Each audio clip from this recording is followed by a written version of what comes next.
que el día de hoy tenemos la tercera y última plática del seminario a 700 años de la fundación de Tenochtitlan, con la plática Reconstrucción de Casas Aztecas.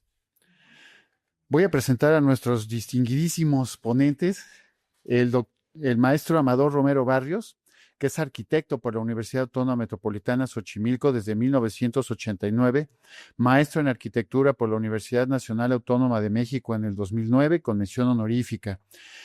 Es profesor investigador de tiempo completo por oposición desde el año de 2007 en la UAM Xochimilco, en el Departamento de Ciencias Creativas y en nuestra división. Es jefe del Área 3 de Investigación, Proyectos Urbanos, Ciudad Alternativa y Desarrollo Sustentable desde el 2018. Docente en la licenciatura de Arquitectura y integrante de la Comisión para la Revisión del Plan y Programa de Estudios. Integrante del proyecto docente piloto del Taller Modular de Arquitectura a Distancia desde el 2009-2012, experiencia que le permitió publicar en coautoría un artículo del libro Ámbitos Virtuales de Aprendizaje en el Sistema Modular, coautor del libro de docencia Iniciación al Estudio de la Arquitectura en el Sistema Modular de la UAMX, profesor de asignatura del posgrado en Arquitectura del Campo de Conocimiento, Arquitectura, Ciudad y Territorio de la Universidad Nacional Autónoma de México y tutor del Seminario de Investigación del mismo campo de conocimiento, en donde realiza la investigación, las estrategias didácticas y pedagógicas para la enseñanza de la composición arquitectónica en las escuelas de arquitectura. Colaboró en la investigación para la exposición Antonio Pastrana y Ochoa, 1913-1967, en el Museo Nacional de Arquitectura de Limba, así como colaborador del Dr. González y Lobo para la elaboración de la guía de las escuelas de Juan O'Gorman. Con práctica profesional de más de 30 años en diversos proyectos arquitectónicos y dirección y ejecución de las obras como algunos templos en la zona oriente del Estado de México, casas habitación y en especial el desarrollo del proyecto arquitectónico, dirección y ejecución de la obra de 1995 a 2000 para el campus universitario Albert Einstein, ubicado en Santa Ana, Gilotzingo, en el Estado de México. Omar Balam Rosas Paz Paredes. Nació en la Ciudad de México en el 1967, hijo de profesores e investigadores de la Universidad Nacional Autónoma de México y de la UAM. Desde temprana edad mantuvo una relación estrecha con la investigación, la cultura y las artes. Cursa la carrera de arquitectura en la Universidad Autónoma Metropolitana, donde se titula como arquitecto. Ha trabajado con varios profesores de la universidad y tiene experiencia en distintos estudios de arquitectura y diseño que lo han llevado a colaborar con investigadores en los campos de la conservación, el urbanismo y la comunicación. Esta trayectoria, junto con sus vivencias personales, que lo llevaron a un acercamiento a trabajos de arqueología y conservación realizado por uno de sus padres, lo motivó a estudiar la maestría en Ciencias y Artes para el Diseño en la UAM Xochimilco, donde se especializó en conservación del patrimonio cultural, obteniendo su grado de maestro con la tesis El Camino Real de Coyoacán como estructura urbano-arquitectónica con valor patrimonial. Actualmente estudia el doctorado en diseño para la rehabilitación, recuperación y conservación del patrimonio construido en la Universidad Autónoma Metropolitana, Unidad Azcapotzalco. Le damos la bienvenida a nuestros ponentes. Un aplauso, por favor, y los dejamos con esta plática. Gracias. ¿Qué pasa? ¿Qué ponerse? No. ¿Qué tal? Buenos días. Yo soy el arquitecto Omar Balam Rosas. Les voy a presentar la ponencia titulada Reconstrucción de Casas Aztecas en Códices y Planos del siglo XVI y XVII. Este trabajo nace a partir de la colaboración con mi querido profesor Jorge González Aragón, quien fuera uno de mis directores de tesis de maestría, y que actualmente, colaborando con él, trabajamos sobre su tesis, los planos que recolectó en su tesis de maestría, donde se recolectan documentos del siglo XVI y XVII de procesos de intestados, de ventas de casas, de litigios y demás. Estos documentos, que son resultado de la colaboración entre el Centro de Investigación y Estudios Superiores en Antropología Social, el CIESAS, y el Archivo General de la Nación, sirven como fuente de información primaria en un primer acercamiento para realizar una reconstrucción de cómo serían estas casas aztecas actualmente, ya en dimensionamiento real.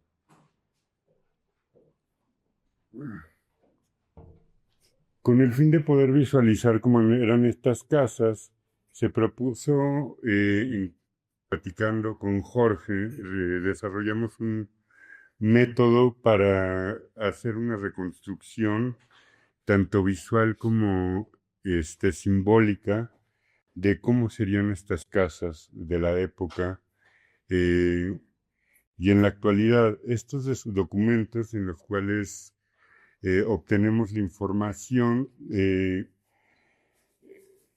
son parte de documentos del Archivo General de la Nación, donde por un lado se observan planos, bocetos, dibujos de casas aztecas de los siglos XVI y XVII, y en otros también se observan los procesos, las descripciones de los procesos que se siguieron en estas situaciones. Estos archivos nos dan varias características que nos permiten entonces realizar una reconstrucción para tener una visualización de cómo podrían haber sido estos espacios, y no solo cómo podrían haber sido físicamente, sino cómo operaban internamente en su diseño. Tomemos en cuenta que finalmente la forma de habitar las casas entonces, la forma de construir las casas entonces, no es lo mismo a cómo se realiza actualmente, ¿no? Dentro de estos expedientes encontramos descripciones de las casas, a veces hasta sus colores, el tema del cual es sujeto el proceso, ya sea la compraventa de una casa, un intestado, etcétera. A partir de ello, observamos, identificamos en la información que nos presentan distintos elementos que nos ayuden a conformar la cosmogonía en torno a ella.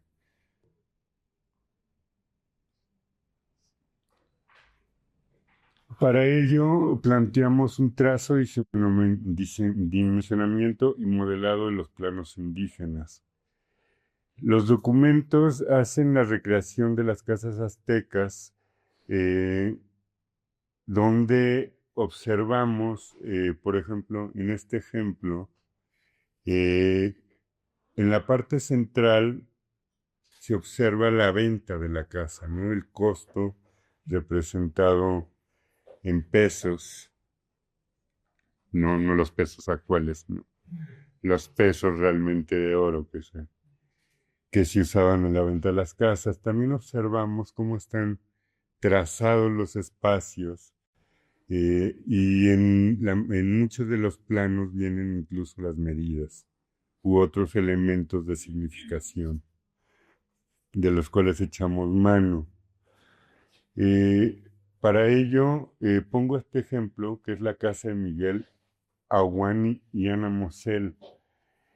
Este proyecto que observamos allí sale del expediente, que ahí tenemos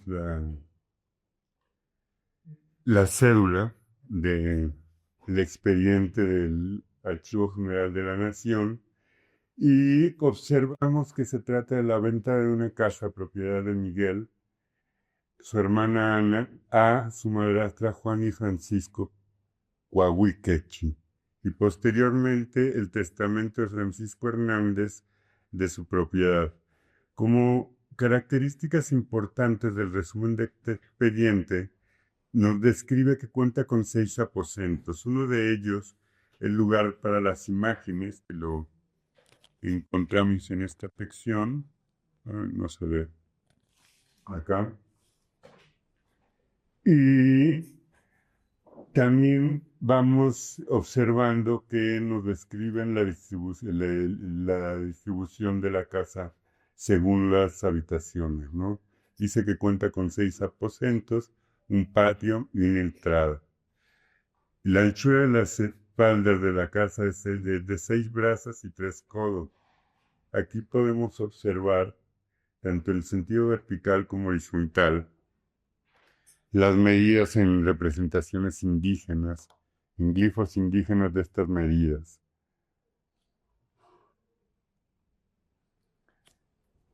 Estas medidas surgen al igual que en las modernas, surgen de las dimensiones y proporciones que salen del cuerpo humano. ¿Por qué? Porque a partir de estas dimensiones es como uno va ocupando los espacios, va dimensionando desde los materiales de construcción para levantar estos edificios y demás. Este trabajo se observa ya en esta gráfica cómo se va generando el módulo de las medidas. Y anteriormente el profesor Jorge González Abragón nos había hablado extensamente de este proceso, por lo cual nada más lo menciono porque es a partir de este módulo que nosotros vamos a desarrollar la reconstrucción de las distintas cajas que estamos abordando. Observamos, como en la gráfica anterior, la aparición de el codo, el brazo, el corazón, la flecha y la mano, con sus respectivas dimensiones en sistema métrico decimal y los nombres de los glifos prehispánicos para identificar cada uno de ellos. En la casa, finalmente, el primer acercamiento de esta metodología parte de observar el plano, de observar qué elementos nos está señalando y de los cuales tenemos que interpretar la información ahí representada.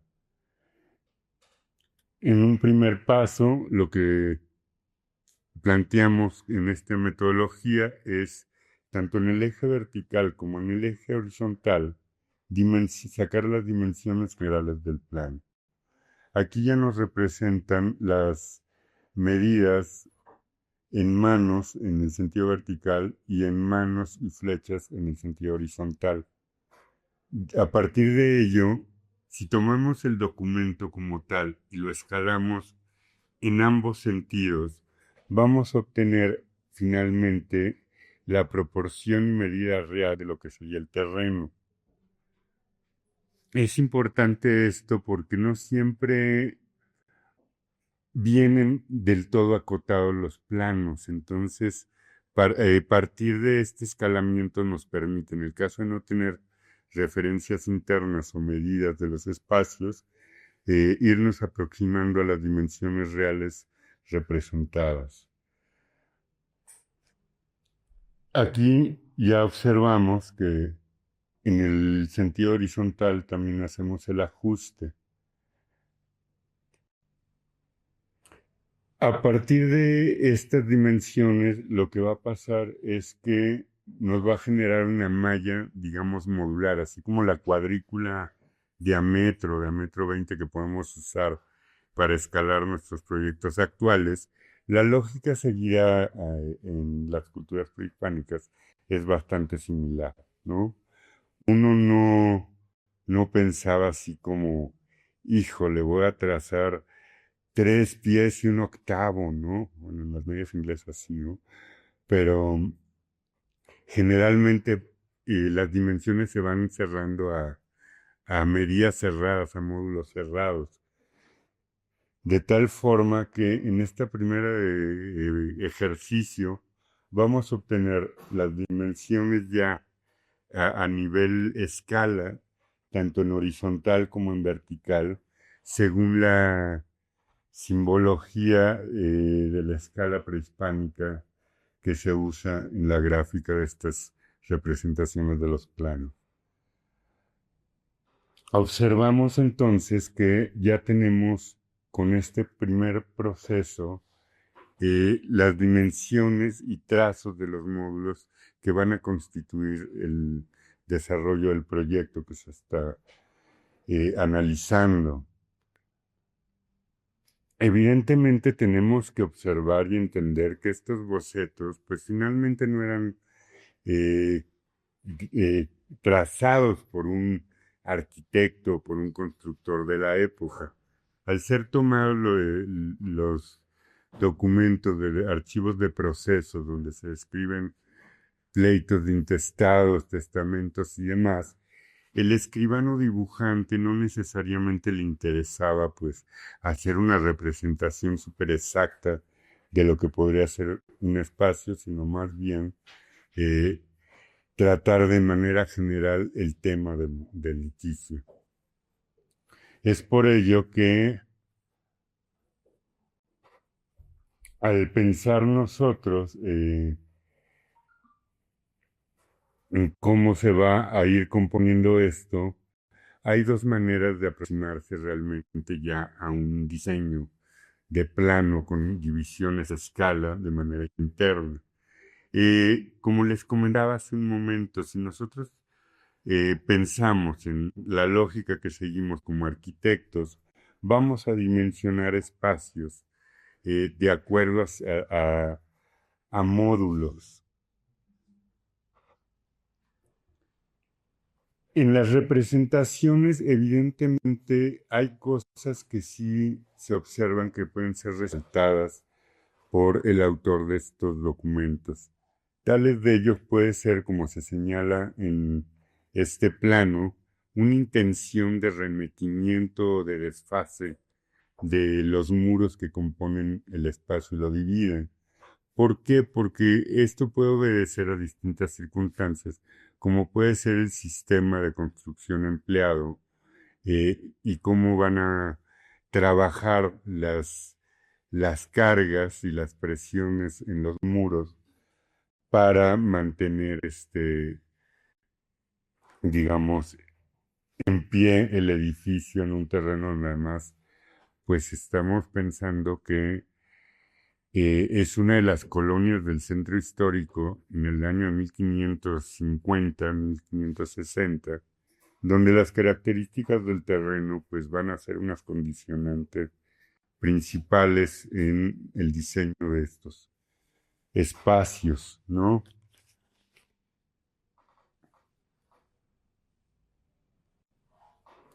En otros planos ya la gráfica resulta más clara.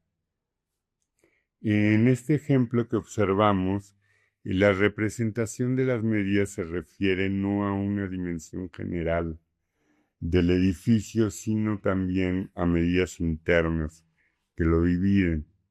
De tal manera que si aplicamos la modulación de estos espacios en función del módulo de medidas prehispánicas, vamos a obtener los paños internos, las divisiones de la casa o de las casas que estemos estudiando.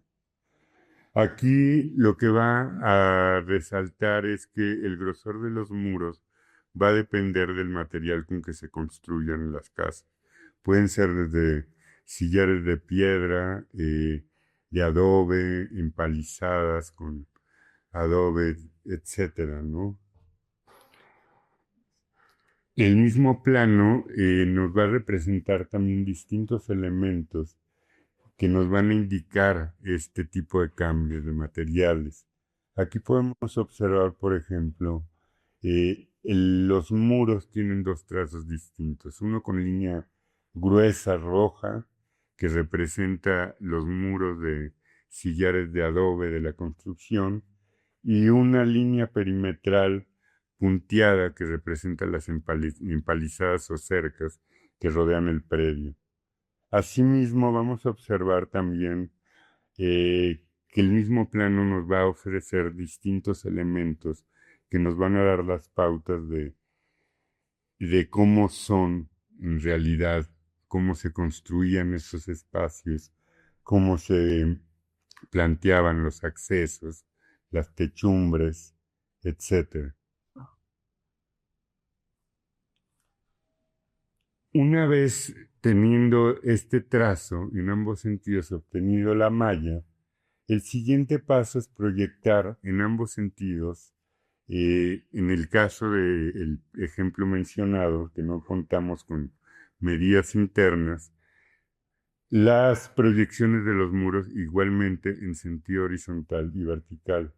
Como observan en estos planos, van a decir, híjole, no tienen las mismas medidas y efectivamente no las tienen, porque el plano no está representado a escala, solo está representado con las dimensiones que debiera tener. A la hora de escalarlo en el sentido vertical, pues como en una foto se nos va a apachurrar y deformar. En nuestro caso no es deformar, sino en realidad nos va a dar un acercamiento a la realidad de cómo es el proyecto ya en una visualización en tercera dimensión, ¿no?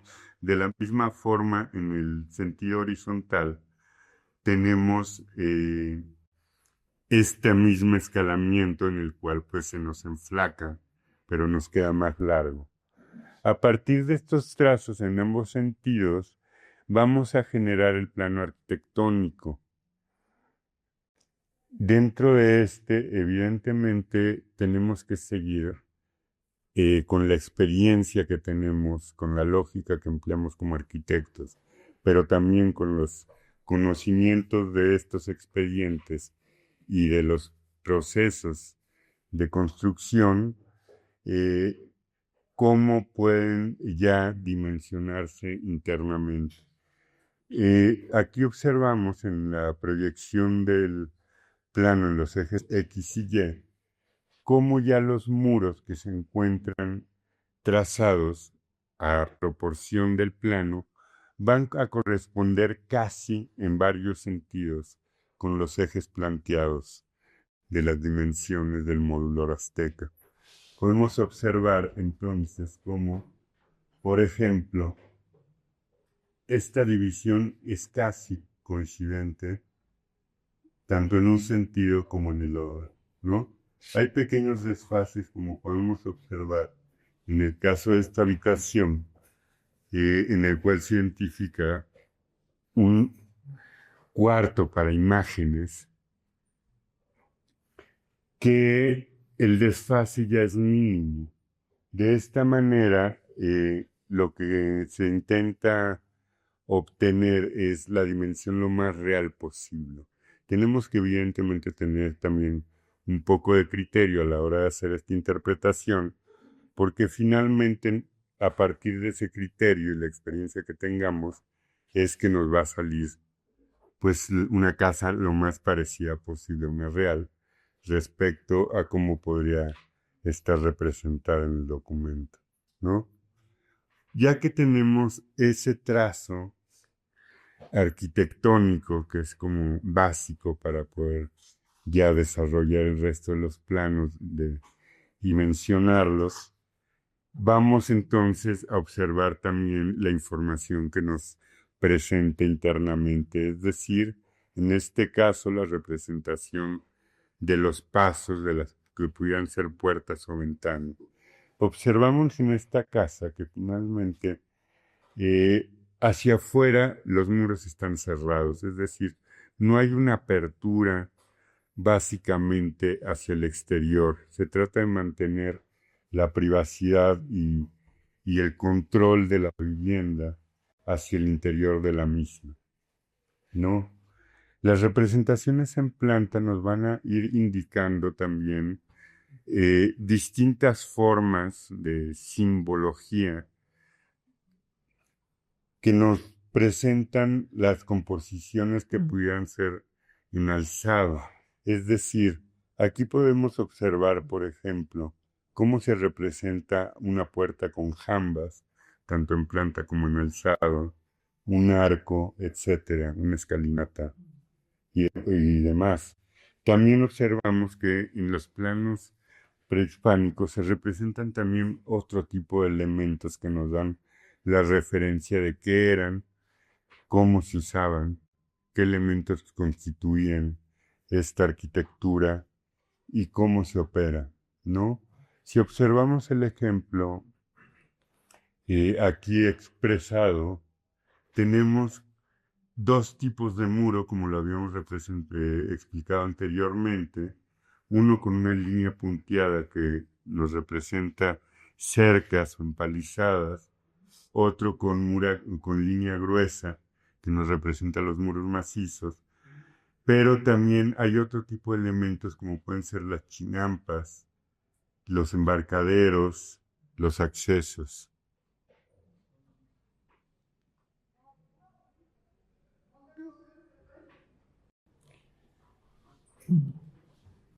También al observar estos planos nos damos cuenta de que hay otras lógicas planteadas no evidentemente, no de forma evidente en el plano, pero que resultan constantes en la composición del espacio arquitectónico. Una de ellas son los remates visuales. Aquí se trataba de mantener cierto grado de privacidad en los espacios, es decir, las vistas a la hora de abrir las puertas o plantear las ventanas no están encaradas una con otra, sino se encuentran desfasadas.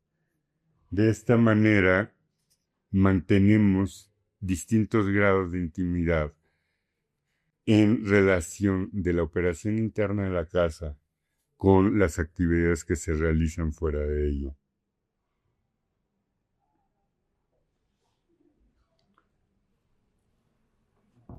Hay que pensar que estos detalles pues no van a funcionar como en una casa normal. Es decir, nosotros como arquitectos, como restauradores, tenemos que pensar y ponernos en los zapatos de quien diseñó ese espacio y cómo funcionaba en ese entonces. Si pensamos en una zonificación actual, vamos a pensar en una casa que tiene un partido arquitectónico de sala, comedor, cocina, baños, habitaciones, ¿no?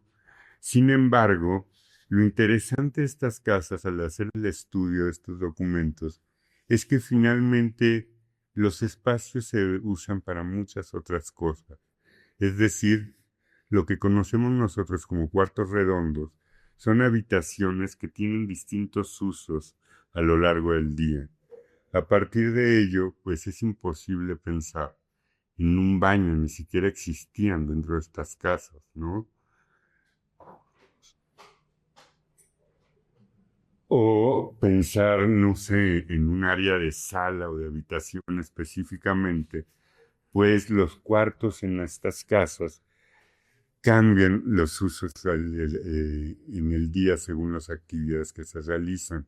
En la noche puede ser un espacio para dormir, donde se sacan los petates y se duermen las familias. Entendemos ahí, al observar estos planos, que tampoco hay los usos equivalentes a los que tenemos actualmente. Si pensamos solo en cómo se ocupa una habitación para dormir, tenemos que pensar en que pues viven familias enteras en un cuarto, ¿no?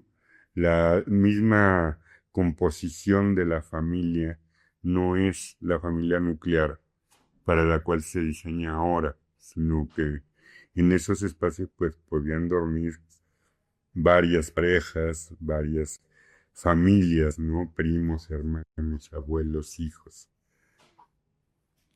En este sentido, cada espacio pues cuenta con distintos niveles de intimidad que no corresponden a la intimidad como nosotros la percibimos actualmente. Es decir, pensemos solo en la acción de comer, de ir al baño o de hacer familia, ¿no? Son espacios que compartimos en esas actividades junto con el de al lado, ¿no? A nosotros actualmente nos podría parecer incomodísimo eso, cómo nos exhibimos ante la familia, etcétera, pero el trato y las relaciones familiares en ese entonces operaban de otra manera, ¿no? Una vez que tenemos esto y definimos los espacios, ya obtenemos finalmente una traza del plano, la planta arquitectónica, ya interpretada y traducida a dimensiones actuales respecto al empleo del mueblor azteca. A partir de esto, y con las notas de estos elementos indicativos en plano, podemos realizar ya lo que serían los alzados o cortes y otras vistas, como pueden ser los isométricos, las perspectivas o los renders.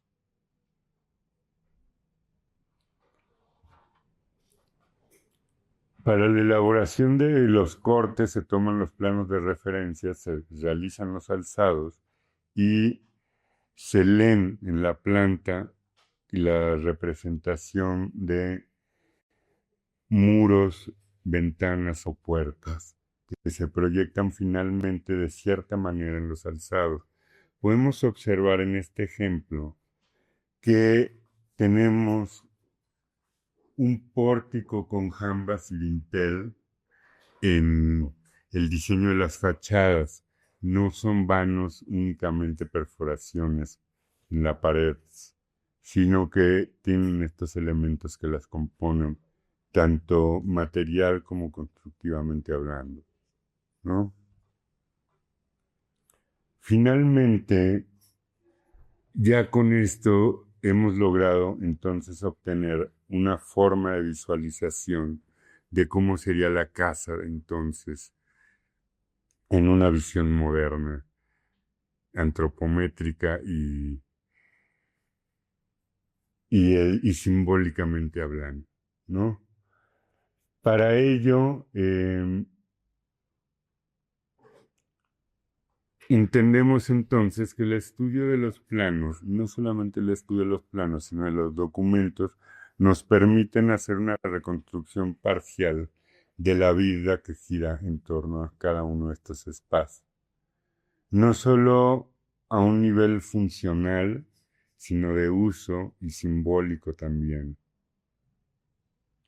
Esto a mí en particular me interesó mucho seguir este proceso con Jorge a través del estudio de los planos, porque finalmente es no solo un ejercicio de conservación de la cultura y el patrimonio representado en estos documentos, sino que nos permite traducirlo, asimilarlo y ponerlo al alcance de las generaciones actuales, que finalmente es para lo que se conserva la cultura, ¿no?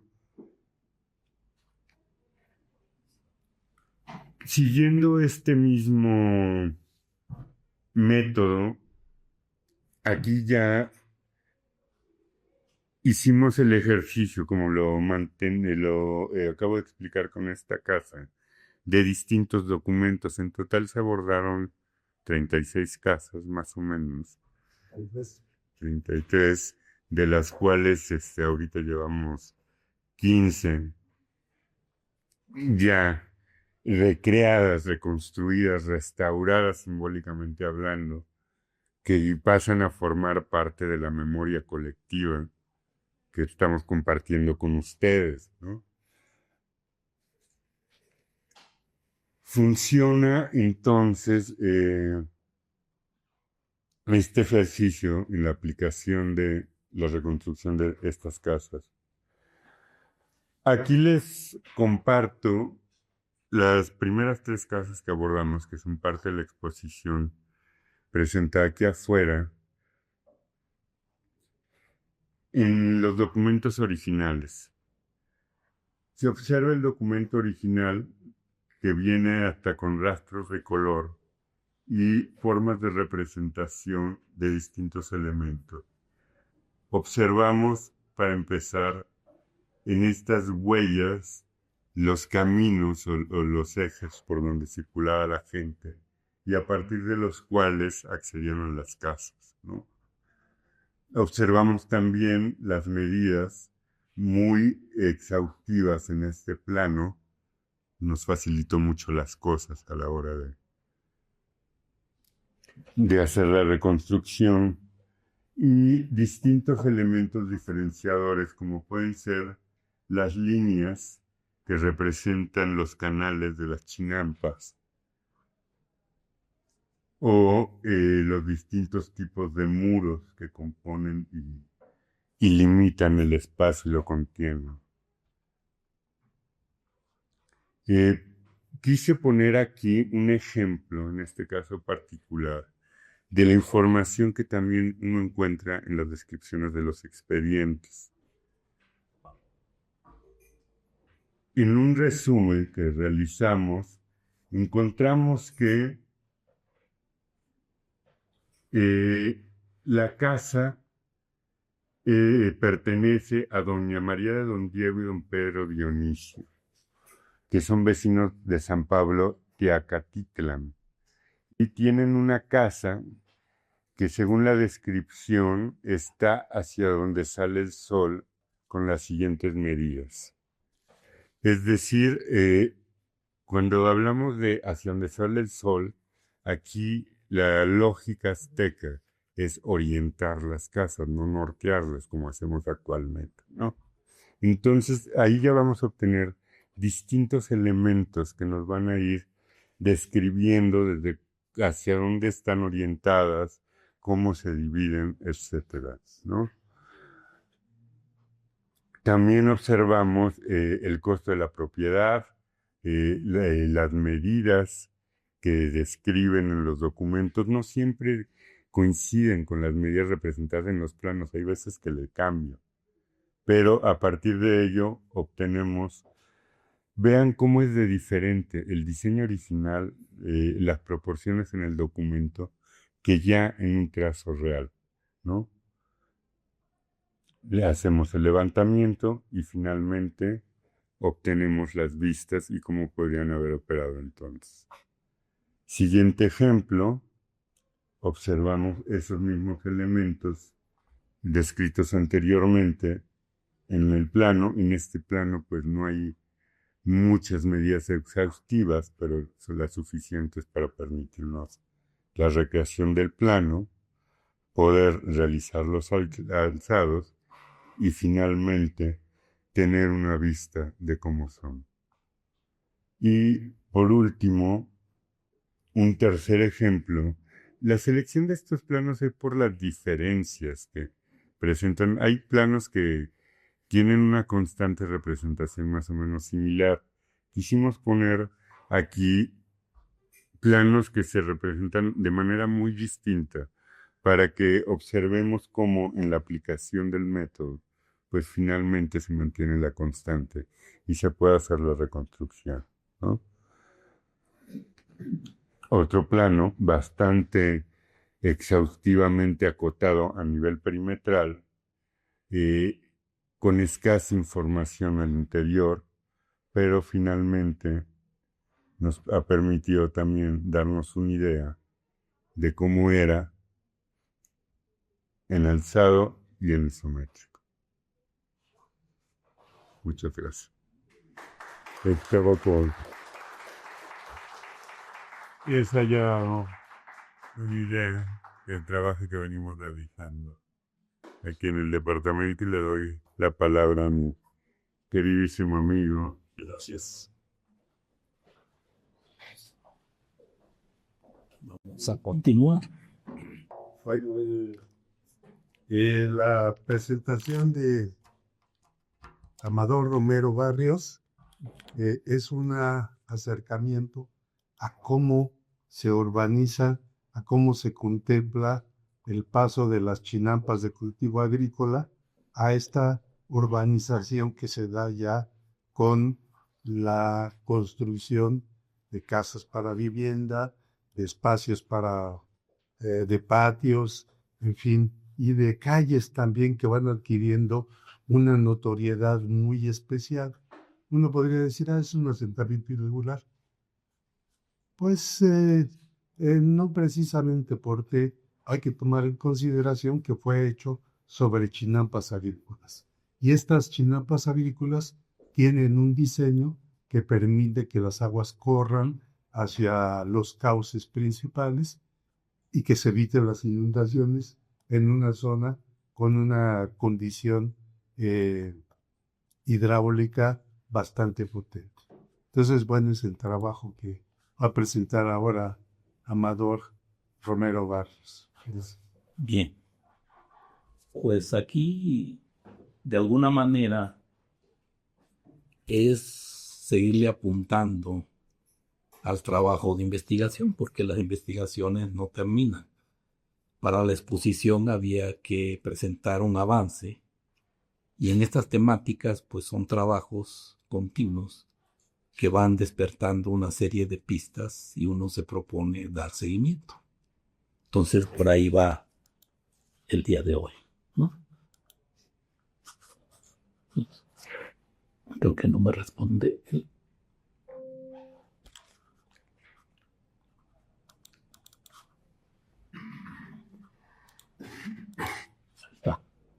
¿Qué tarda en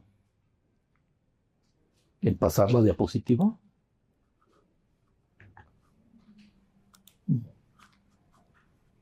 Si me ayuda, Van, por favor.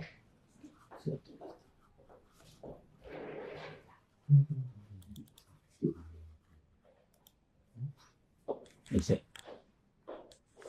No, me pone otra ya. Ah, ya. Y que veo allá. Pues sí, no está cambiando. Pues hay que cerrarla y... Cierro y lo veo ahora. Pues,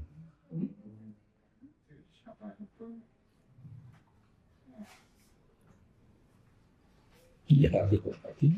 sí.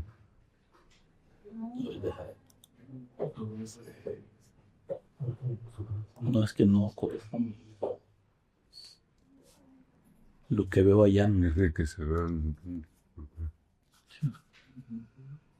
Mira, ni la máquina.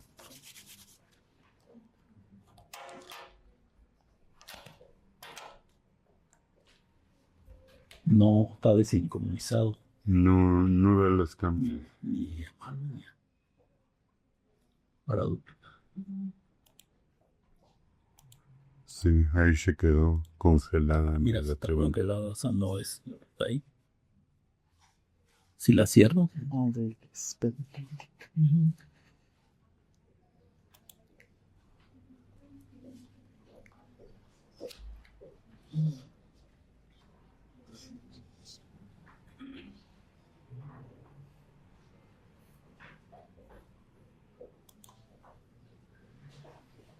Es una verdadera clase.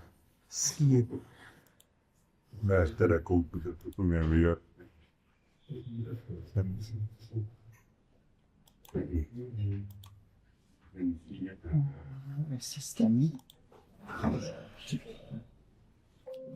Pasa. Está. Bueno, esta es la lámina que está presente en la exposición a manera de síntesis de todo el trabajo que se elaboró para la exposición, pero atrás del cartel hay una serie de pasos y procesos.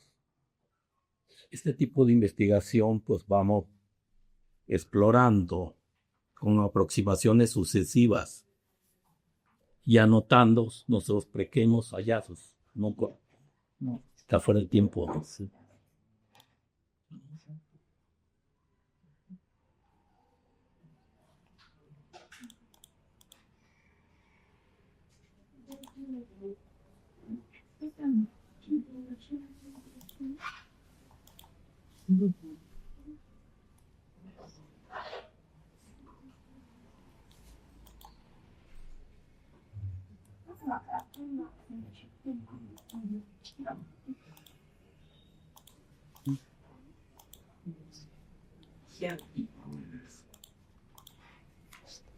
Pero la pantalla es otra.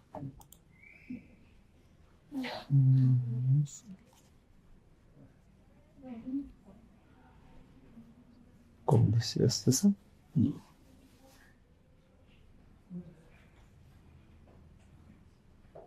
Sí, ¿pueden presentar? Sí. Sí. Sí, no me... Sí. Sí, igual si quieren que con la... Sí. Ok. La lámina de la exposición que se presenta en el pasillo es esta.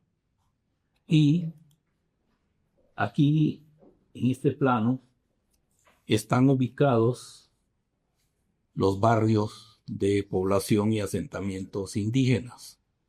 ¿sí? Pero a partir de ahí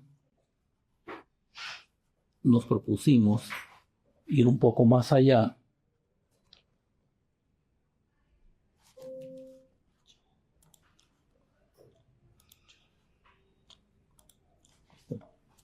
y a partir del Códice de Benavente, de Motolinía, hace una estructura de cuántos tipos de casa, cuando él escribe, se encuentran. Por ejemplo, la de los sacerdotes, todas las habitaciones se desarrollaban a partir de un patio. Y aquí hay una primer pista, el patio, que es lo que vamos a tratar de encontrar en cada uno de los pasos de la vivienda, ¿no? Si eso es así, el famoso doctor González Aragón hace un recuento de las tipologías de las viviendas a partir de los archivos general de la nación y los ordena, los clasifica, los cuantifica, hace una taxonomía de cuántas familias y todo un trabajo exhaustivo que él desarrolla, ¿no? Pero ese no es mi trabajo. Mi trabajo consiste más bien en tratar de entender que la casa no puede estar sola. Casa y vivienda. Porque las relaciones de producción, sobre todo que tenían que ver un suelo de alta producción y la vivienda. El suelo de alta producción y la vivienda, sobre todo la chinampa, obedecía a un eje que todavía prevalece, el Huey-Apantli. Sin el Huey-Apantli no hubiera habido mexicas. Ya no es una suposición, porque si no, ¿cómo hubiera llegado el agua? El rey Apantli todavía lo tenemos a pocos metros de aquí, nada más, que comunicaba Canal de Chalco, Xochimilco, San Gregorio de Acapulco, se convertía en Canal de la Viga hasta entrar al centro de la ciudad. Sin agua. Si no, no hubiera habido la relación con Tlaloc tampoco. Porque también el suelo, la vivienda, tenía una relación de tipo religioso. Estos sujetos, como no tenían nada que hacer, organizaban la semana en 13 días, a diferencia de nosotros. El número 13, quién sabe por qué, se manifiesta ahí, en esa cultura. Incluso para las medidas, la vez anterior, y cómo se desarrollaban los trazos de los predios y las casas, ¿no? Y entonces aquí se va dando estas cosas. Las casas, el patio, las chinampas y el solar y la casa. Y el solar y la casa, pero no era una casa, eran varias casas en torno a un patio. Y el granero y los animales domésticos y la chinampa. Y la chinampa también tenía una triada. Toda chinampa que se cultiva hoy en día, también los suelos mexicanos, tienen una triada: maíz, calabaza y frijol. Y esa triada siempre acompaña el suelo de producción, porque el frijol permite nitrogenar el suelo, ¿no? Eso se mantiene, todavía es una herencia prehispánica, ¿no? Que hay que ir valorando. Entonces no se puede explicar sin tener esa relación de chinampa y vivienda. Y aquí viene el patio. El patio, aquí son unos enunciados y vamos a ir desarrollando. El patio era el eje de todas las actividades de la casa, que a su vez eran varias casas en algunas situaciones. Pero las chinapas, eso no lo digo yo, lo dice Jorge en uno de tus textos que leí hace mucho tiempo, pero que a lo mejor ya te olvidaste de lo que escribiste. Para una agricultura intensiva. Tan así es que tiene cuántas cosechas al año. hoy en día las chinampas. El suelo domesticado para los mexicas, chinampa. Para los de Milpalta, tecorral y terraza. Entonces, que así fue, dependiendo la situación del suelo, era la mano que le tocaba, ¿no? Pero para este caso es así. Entonces, a partir de ahí, llegó a mis manos este archivo general del Archivo General de la Nación.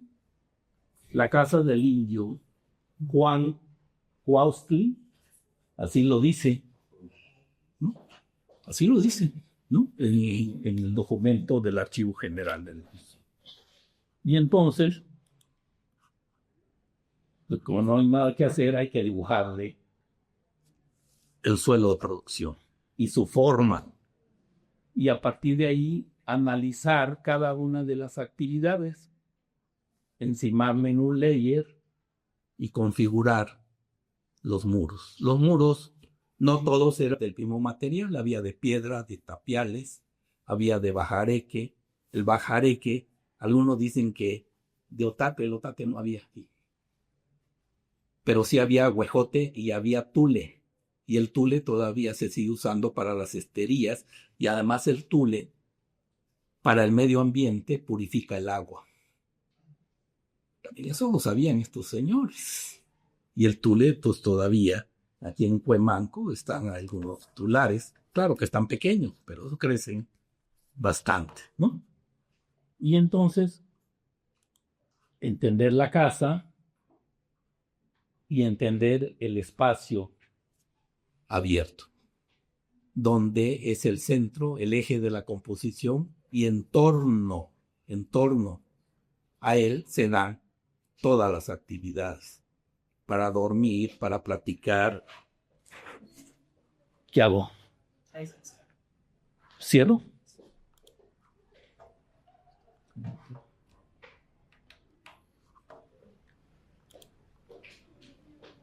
Ya. Sí, gracias. Y como hay que empezar a entender cuál es la proporción de ese sujeto indígena de 1,60, que también tiene su relación con las brazadas manos, y son relaciones proporcionales y obedecen a la configuración espacial. Es un atrevimiento, pero hay que atreverse a ir encontrando esas relaciones de cómo está configurado el espacio en la oposición arquitectónica. Entonces aquí se trazó para buscar el eje de esa composición. Y a partir de aquí, empezar a analizar el sujeto que recorre, camina y se desplaza sobre el suelo, como todos nosotros que somos semovientes. Los objetos no vienen a nosotros, nosotros nos desplazamos sobre el suelo, con los ojos hacia adelante. Siempre. ¿No? Al menos lo dice Taylor de Chardin en el estudio del fenómeno humano. Y entonces, en Escorzo, cuando él puede ver, y aquí hay una serie de abanicos, que son las percepciones desde la confusa, difusa, hasta llegar al campo de lo nítido. Y a partir de lo nítido, tratar de encontrar cuáles eran las secuencias espaciales de la disposición de cada uno de los aposentos y ámbitos para la vida familiar. Desde afuera, en Escorzo, este elemento del Ramiro. Y caminar acá para entrar. Estando adentro, pero todavía no estoy adentro, me permite ubicar la jamba, pero la mirada no penetra, sino que prevalecen ambientes de intimidad y privacidad en el espacio de adentro. Y a partir de aquí, del patio, ¿cómo visualizo desde afuera? Este es un muro norte. ¿Sí? El norte protegía con el muro los vientos fríos para crear un pequeño microclima en el patio. Y a partir de ahí empezar a entender las relaciones. Por eso se pone, el poniente también es muy castigador en el clima. una recámara al poniente, es un horno, cuando llegas de la UAM, está caliente. Sin embargo, los espacios, esto, hacia el sur. Y entonces empezar a tratar de asomarse qué es lo que hacían, y aquí con líneas rojas, enmarco que cuando la mirada de esta esquina penetra a través de la jamba, en este espacio, genera privacidad. Y cuando hablamos entre lo público y lo privado, entre lo semipúblico, la geometría es un buen pretexto para ir escudriñando y buscando esos ambientes de privanza. Al menos aquí, va por ahí, ¿no? Y aquí está este ejercicio, está el sujeto, privacidad, y de aquí, y como decía el maestro Balán, nunca están una frente a otro. El recorrido de la vivienda es en acodo, siempre, en bayoneta. Siempre hay algo que detiene mi mirada. Y si yo me voy a Casa Aguilardia, lo mismo. Entro y remato en la columna, la fuente. Giro el comedor y giro. Va a un mundo de sorpresas y voy descubriendo, voy develando poco a poco el espacio. No se me presenta de golpe. ¿Sí? Y esa es una cualidad de la vivienda indígena. Y aquí están los ambientes con color.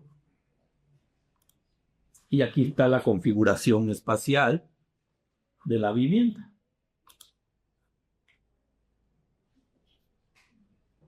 La manera como entra el sol en la tarde. Y aquí los axonométricos, la fachada, una de ellas, la otra fachada de la volumetría, las otras dos fachadas y la vivienda. Pero vamos más allá. Y si vamos más allá, hay que entrar a la casa, a tratar de entender cuáles fueron las actividades cotidianas en el interior de la casa, ¿no? Y aquí hay una reconstrucción, no mía, de lo que, si se fijan, los árboles flacos, altos, de agüejote. El agüejote es un árbol domesticado, ¿sí?, que permitió cohesionar a manera de un cesto la chinampa de los nutrientes del canal vertidos a esa plataforma flotante. Y se sigue usando en Xochimilco y en San Gregorio. Y ahí está la vida cotidiana al exterior. Las tortillas con el tecuy, las canoas y el agua. Aquí está otra reconstrucción de lo que pudiera haber sido.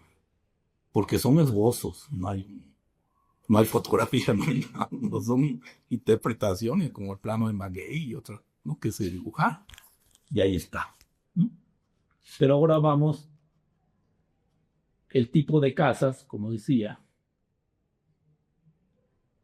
tenía que ser que además de los materiales, como se apunta aquí, también estos señores aplanaban las casas para protegerlas de la humedad. Arrancaban con un piso duro, una piedra, cuando era de piedra, y después un piso ligero por las condiciones del suelo, ¿no? Ese era un recurso tecnológico, ¿no? Pero hay algo importante, esto no lo apunto yo, lo apunta López Austin, donde dice que la casa no era nada más poner una casa, sino que reflejaba la concepción del mundo. Tenía un carácter también de tipos religiosos. Y aquí, cuando López Austin sostiene que la casa representa el mundo y cada elemento tenía un significado preciso. Al centro, el axis mundi y el corazón de la familia. ¿Cuál es el axis mundi? Zapato. Porque era el núcleo de toda la casa. El techo sostenidos por 4 postes, que era el cielo, según lo que se dice. en la casa.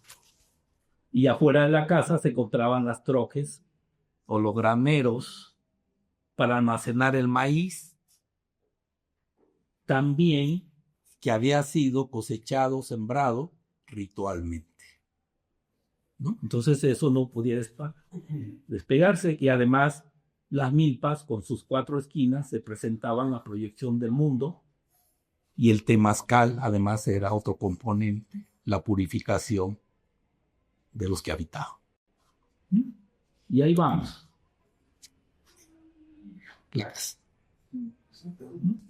Y estas personas,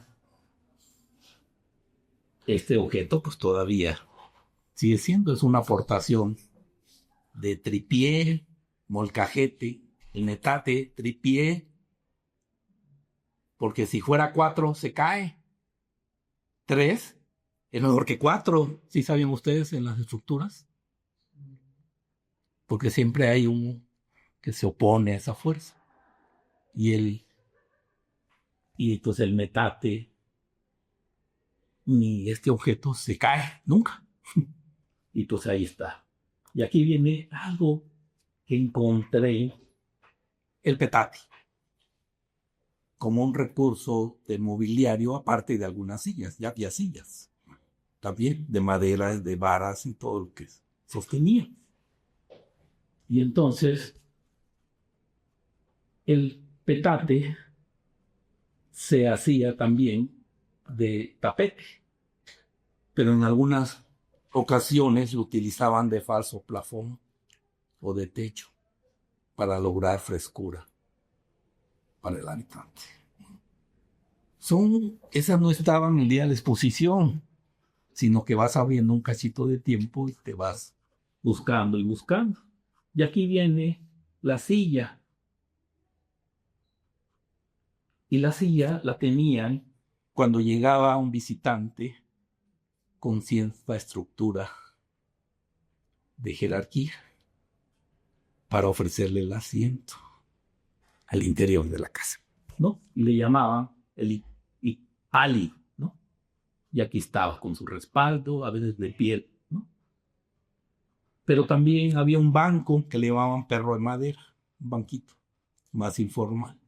Y era el mobiliario que se fueron encontrando, los objetos para comer, braseros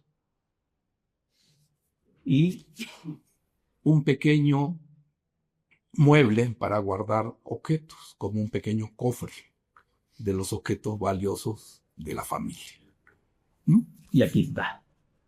Y aquí está, esto es de Matos Montezuma, está la cita. Dejemos la casa. ¿Qué hizo la Chinampa hoy en día? De casualidad me encontré un códice de un pueblo muy cercano, un asentamiento muy cercano aquí, Santa María Tomatlán. Y por su configuración espacial, aquí está el Huaycapanti, aquí, la avenida Tláhuac, y a manera de almendra aloja un asentamiento enlongado, recoleto caprichoso que invita a caminar adentro de él. No es una traza ortogonal, sino que es una traza que se dio por el fluir de la vida, de la transición del suelo agrícola a los asentamientos. Y eso provocó una serie de callejones, adarves, callejuelas y plazoletas en su interior. Y esa es la riqueza de ese tejido urbano. Y a partir de ahí, pues fui encontrando material. Aquí está el códice. Aquí está el asentamiento Tomatlán, a la orilla del lago. Aquí está el convento de Culhuacán. Los suelos de San Marcos Mexilcancingo, en la avenida Ermita y La Viga, Culhuacán y Tomatlán, ¿no? Cómo se fueron después subdividiendo esos suelos agrícolas. Y aquí está Culhuacán y aquí está Tomatlán. En el plano de González Aparicio, que hacen una reconstrucción del pueblo mexica, ¿no? ¿Sí? Y ahí está. Y aquí está también, vuelve a aparecer, ¿no? Y aparece también el Cerro de la Estrella. Y ese ayuda mucho porque permite visualizar la topografía que obedece. Santa María Tomatlán nunca se inunda, teniendo a pocos pasos el Gran Canal Nacional. Y además, en algún tiempo, por ahí pasó un ferrocarril.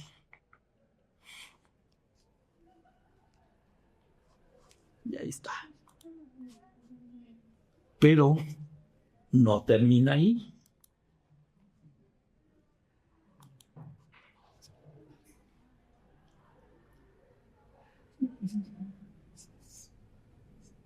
Vamos a Santa María Tomatlán.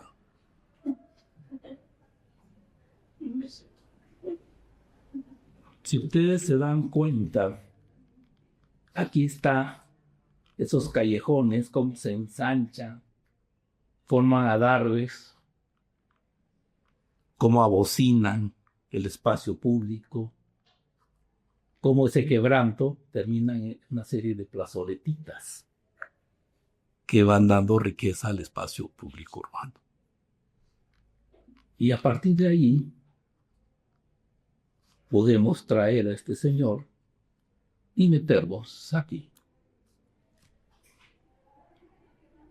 A ver si. Claro, no van a pedir una construcción. Hasta ahí termina tu vista. La visita, porque no puede entrar más el público.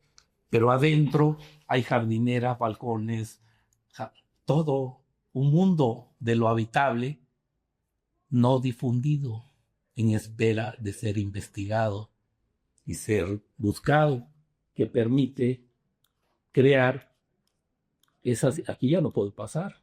Bueno, aquí hasta ahí. Donde pasó el carrito, pasó.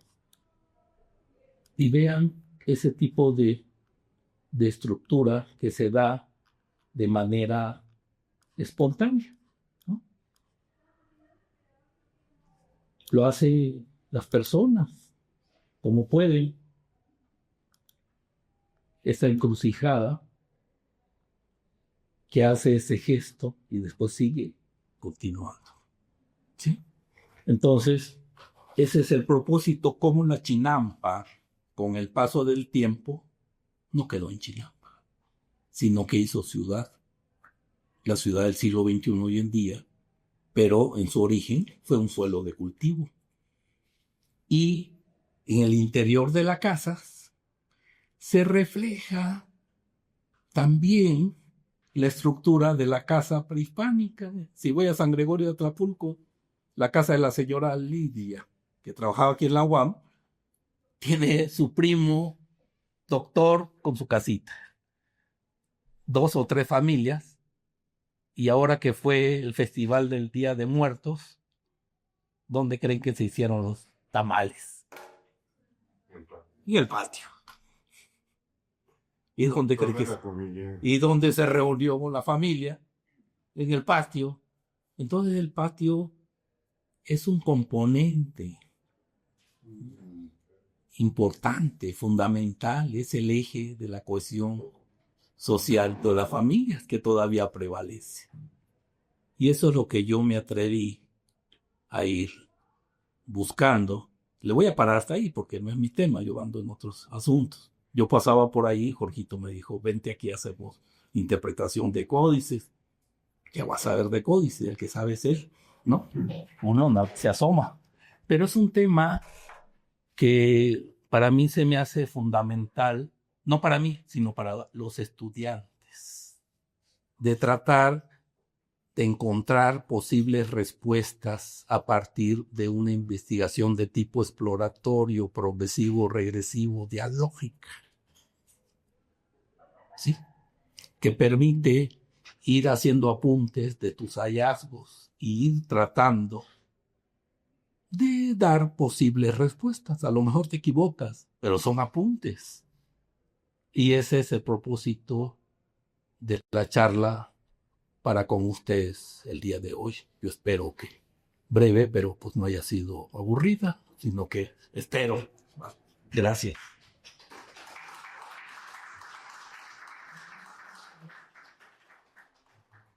Sí, maestra.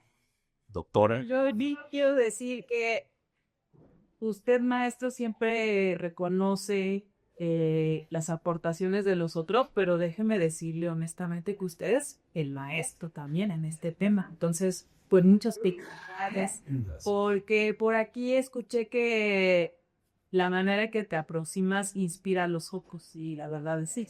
Entonces, muchas felicidades porque me parece muy interesante lo que nos vienes a compartir con esta perspectiva y puede ser la de nosotros, la de la moda de vida, pero que interpreta sitios que se crearon o lugares que se crearon hace muchos siglos y que nos da otra manera de leer el espacio. Entonces, pues yo te admiro mucho y te felicito porque siempre pones un corazón como elemento de composición y como elemento de interpretación de lo que haces. Gracias. Pues se hace lo que se puede. Siempre con el gusto. Muy bien. Los jóvenes que están, los alumnos del doctor Lee, están trabajando en un asentamiento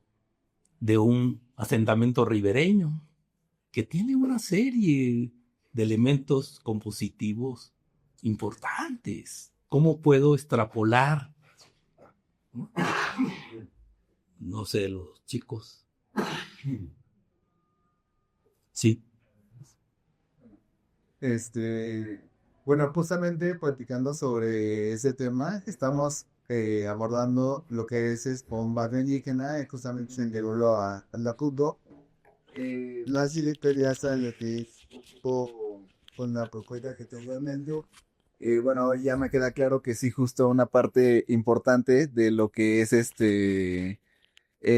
mi idea, o sea, la idea que tengo planteada de diseño es la parte en la cual se integra la vivienda indígena con las chinampas, porque justamente me gustaría hacer como un hito, una folie, como nos los dice nuestro profesor Lee, de que represente una chinampa de chinampas.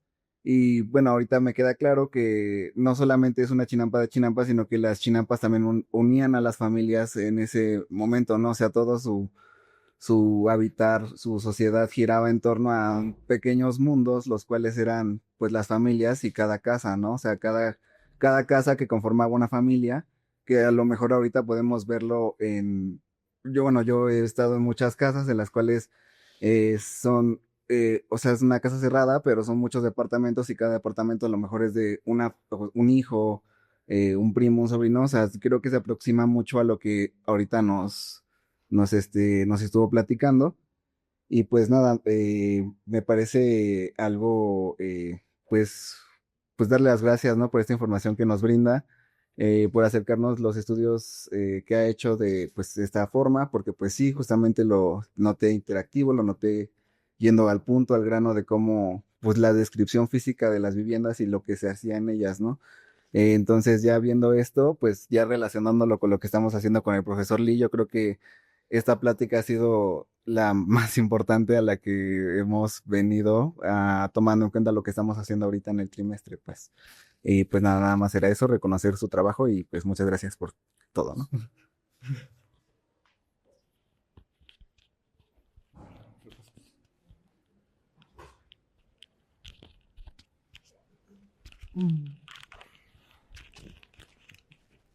Buen día. Bueno, yo creo que esto recupera bastante esencia del habitar y de lo que desde mi perspectiva debe de ser una dinámica de interacción tanto social como de modos de producción. Me llama mucho la atención también en la conferencia anterior, por ejemplo, la jerarquía marcada.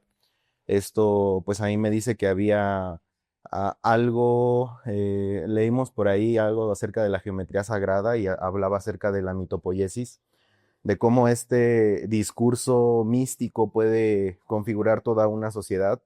Me llama mucho la atención el ejercicio de poder, analizarlo, compararlo desde estos tiempos ancestrales, que desde mi perspectiva tampoco están lejanos, ¿no? Porque uno puede ir todavía a San Gregorio y ver cómo ellos configuran sus ciclos productivos, sus modos, sus formas de habitar, y considero que es algo que se puede rescatar, no solamente tal vez dejarlo para aquí, para la Ciudad de México, sino que en la periferia hay estados que lo necesitan y que lo piden a gritos, que tampoco son cosas estratosféricas o del otro mundo. La cosa aquí, desde mis semblanzas, es quién te da el acceso a esa información, ¿no? Ahora que lo tenemos pues un poco más clarificado, ¿no? En un espectro amplio, desde tanto una perspectiva del ser, de la antropología, de la relación con el cosmos, de cómo nos hemos entendido geométricamente y cómo nos hemos entendido en nuestra cotidianidad del habitar,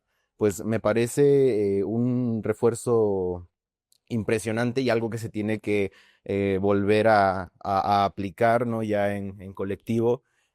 Son sociedades productivas con avances tecnológicos y astronómicos increíbles. Son pues nuestra herencia como arquitectos, y tenemos esa responsabilidad de trabajarla, de rescatarla, de difundirla, de compartirla con este pensamiento crítico, constructivista. Y pues nada, ¿no? Personalmente me siento emocionado de que mi proyecto de tesis sea de algo que nos define, con lo que nos podemos identificarnos, y pues con esta relación simbiótica que existe pues entre la tierra y el ser, y el espacio, el hábitat, ¿no? Cosas que pues debemos de tener muy marcadas, porque en la forma de entender también está la forma de proyectar. Y si tú no entiendes cómo proyectas, ¿no? Para mí ahí está la epítome de toda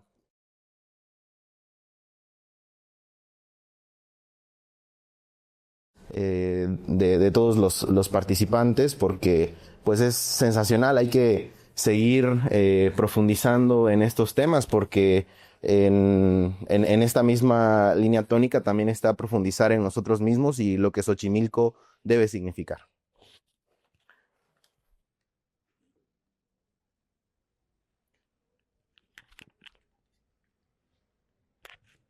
Bueno, yo tengo un par de preguntas, un poco muy específicas, que tal vez también pueda responder el profesor, ¿cuál es su nombre, verdad?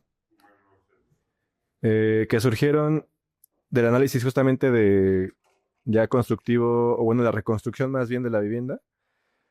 Uno tiene que ver precisamente con la estructura socioeconómica, es decir, cómo ustedes han logrado comprender cuáles eran las actividades que se llevaban a cabo dentro de esa vivienda y cómo era el modo de vida, para poder decir, pues,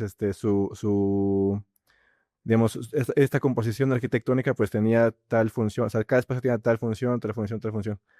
Em, Esa una y la otra tiene que ver con la energía. Es decir, si estaban cerradas al exterior y no tenían iluminación pues, exterior natural, cómo se iluminaban y también cómo, o sea, cómo obtenían la energía que necesitaban, pues tanto para eh, cocina, o sea, para alimentación, y también para iluminación, o si únicamente dependían de la luz del día o y demás. Y no Dos más. preguntas, voy a tratar de contestar una a la vez. Eh, la casa, en su uso, en su composición, en su conformación, digamos, cosmogónica, psicológica, si queremos verla así, nos representa varias cosas, ¿no?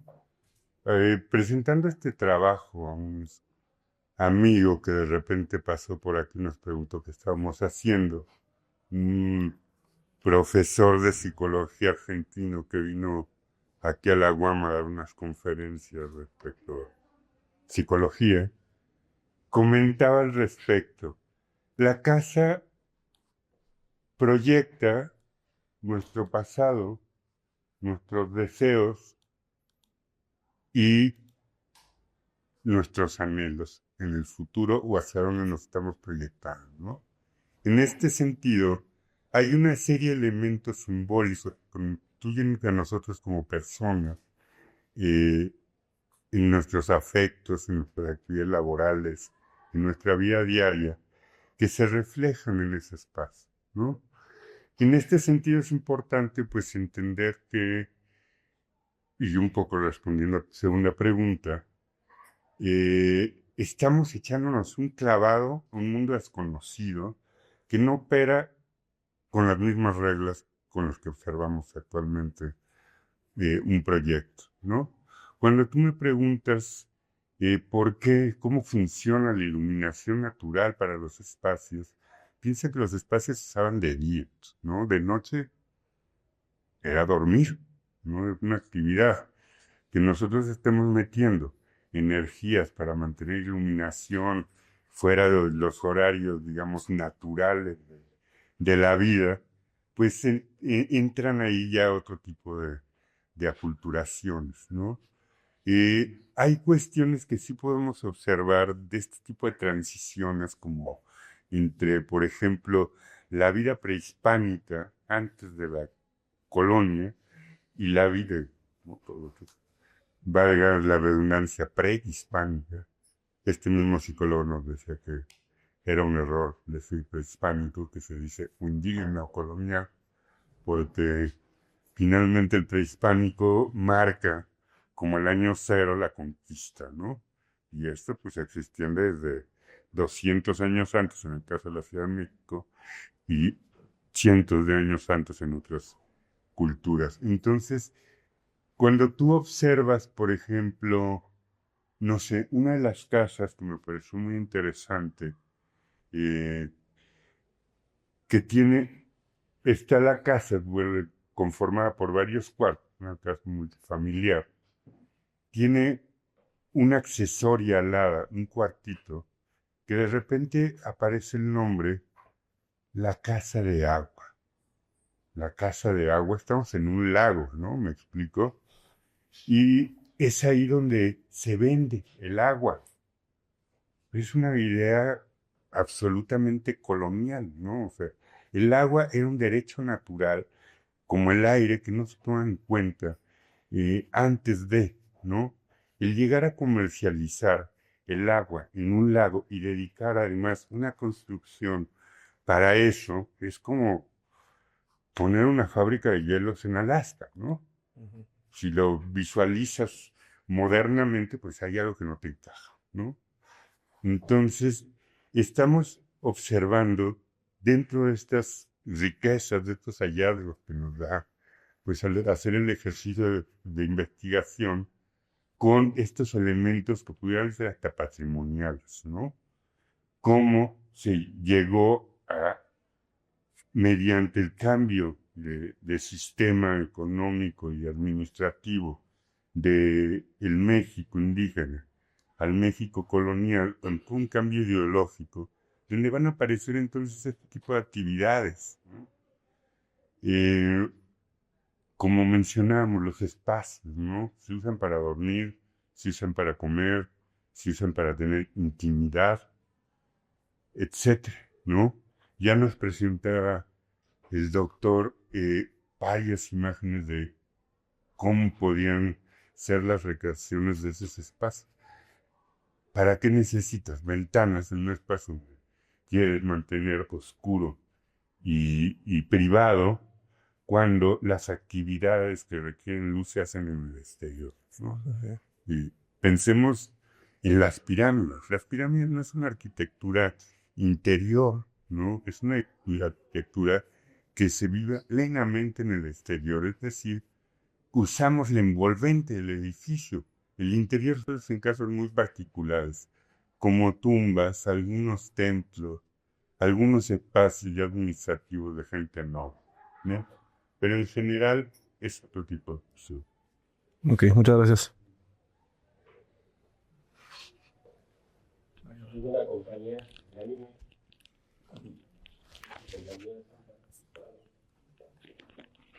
Que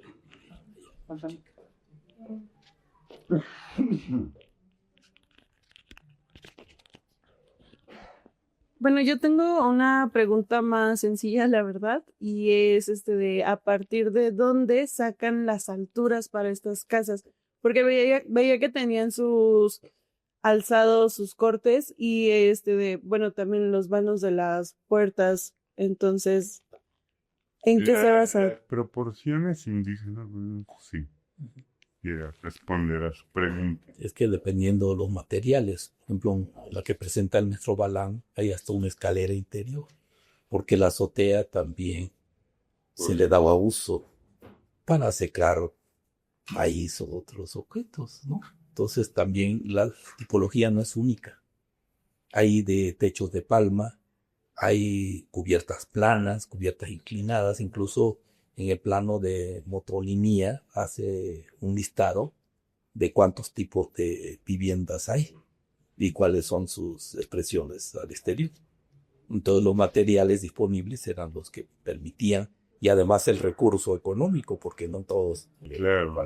Sí. Sí, hacer unos techos altos multiplica más. Aún así, el módulo, pues, es en función de las medidas aztecas antropomórficas, ¿no? Tendríamos que la medida en hombres es promedio unos 60, unos 65, la gente muy alta, y en mujeres son 10 centímetros más. Yo la hice. Más abajo, ¿no? De tal manera que vanos de puertas, por ejemplo, generalmente mantienen la misma altura.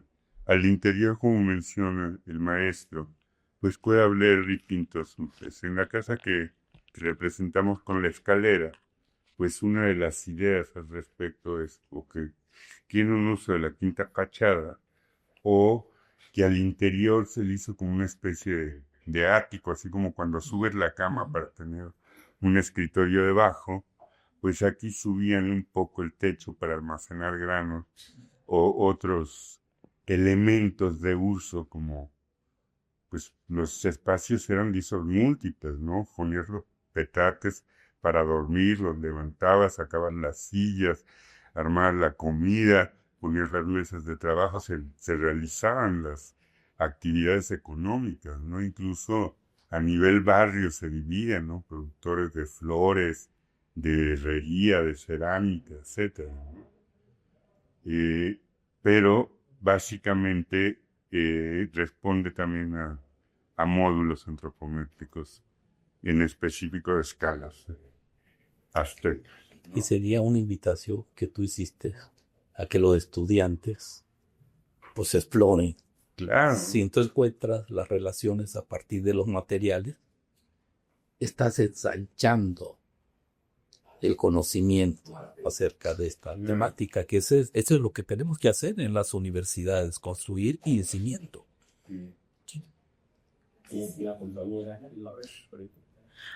Yo tengo una pregunta. En el plano del señor Omar, pues del maestro Omar, hay uno donde... en el plano del maestro Omar hay uno donde se zonifica, que viene por colores. No sé si puedan regresar la diapositiva. Y ahí no me queda muy claro dónde se encuentra el baño, cómo funciona el baño. Mira, yo les puse un ejemplo de zonificación actual en la exposición. Perdón. Y bueno, ya aquí la mano del doctor me hizo la maldad como de hacer raso, bloquear las imágenes y no proyectarlas. Pero, híjole, ¿cómo podemos hacer que esto se vea? Es que se desconfina. Sí, una página en blanco, todas. Pero bueno, en ese plano yo pongo el ejemplo de cómo actualmente nosotros abordamos el desarrollo de un proyecto, ¿no? Cuando ustedes los ponen, sus profesores, a desarrollar un proyecto, empiezan por cuestiones básicas, ¿no? Generar una lista de necesidades del usuario en función de las actividades que se van a realizar al interior de esos espacios, ¿no? De tal suerte que actualmente pues dividimos esos espacios casi tipológicamente, no importa si es en casa o en departamento, encontramos espacios constantes, como pueden ser tener una sala donde recibimos a las visitas, donde realizamos reuniones familiares, donde recibimos a los amigos para intercambio, etcétera, ¿no? Hablaban también de, en ese aspecto, pues distintos grados de intimidad que se van a ir manejando, ¿no? Pero la lógica en el mundo prehispánico no es lo mismo, ¿no? Cuando tú me dices el baño, es una gran preocupación para nosotros, creemos. No estamos acostumbrados a salir ahí atrásito en la chinampa, hacer en una letrina, ¿no? Sin embargo, pues era como se usaba en la época, ¿no? No se pensaba meter ahora sí que la caca a tu casa, ¿no? O sea, ¿quién se hace en la sala de su casa, ¿no?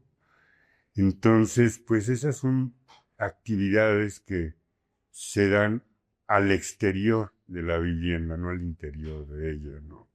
Aquí no observamos, pues, un baño para defecar, para bañarse, aunque sabemos que había una gran cultura de higiene corporal en el mundo indígena, si lo comparamos con los europeos, pues, bien nos dicen que apestaban, ¿no? Y que se bañaban una vez a la semana para que no perdieran su esencia, etcétera, ¿no?